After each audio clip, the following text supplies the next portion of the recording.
بسم اللہ الرحمن الرحیم، السلام علیکم۔ B B C 11 headlines news studio سے میں ہوں صبا منیر۔ آپ کو آگاہ کریں کہ کراچی، لاہور، اسلام آباد اور راولپنڈی سمیت ملک کے مختلف شہروں میں تحریک لبیک پاکستان کا احتجاج آج دوسرے روز بھی جاری ہے۔ احتجاج کے باعث متعدد اہم شاہراہیں بند ہیں اور شہریوں کو شدید پریشانی کا سامنا ہے۔ رش میں متعدد گاڑیاں اور ایمبولینس بھی پھنسی ہیں۔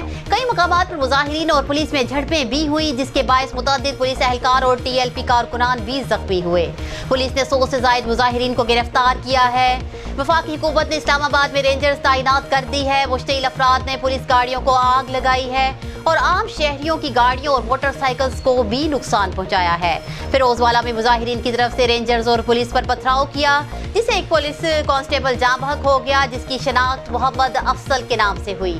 تحریک لبیک پاکستان کے کارکنان اپنی مرکزی رہنما علامہ سعد رضوی کی گرفتاری کے خلاف احتجاج کر رہے ہیں۔ لاہور میں مذہبی جماعت کے کارکنوں کے مظاہروں کے باعث شہر کے 16 اہم مقامات پر ٹریفک بند کر دی گئی ہے۔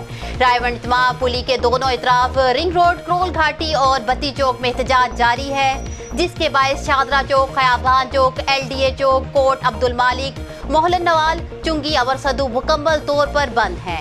اس کے علاوہ بھاٹی چوک، یتیم خانہ چوک، اسکیم موڑ، داروغہ والا، شاہکام چوک اور بیگم کوٹ میں احتجاج جاری ہے، جس کے باعث ٹریفک کی روانی متاثر ہونے سے شہریوں کو سخت مشکلات کا سامنا ہے۔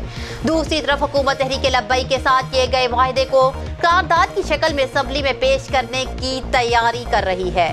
چند روز قبل وزیر اعظم عمران خان نے وفاقی وزیر مذہبی امور پیر نور الحق قادری سمیت دیگر وزراء سے ملاقات میں ہدایت کی تھی کہ فرانس کے سفیر کو ملک بدر کرنے اور مصنوعات کے بائیکاٹ کے بارے میں تحریک لبیک سے طے پانے والے معاہدے کو قرارداد کی شکل میں اسمبلی کے سامنے رکھے۔ نیوز اسٹوڈیو سے فی الوقت اتنا ہی۔ مزید تفصیلات اور اپڈیٹس کے لیے دیکھتے رہیے B B C 11 headlines news.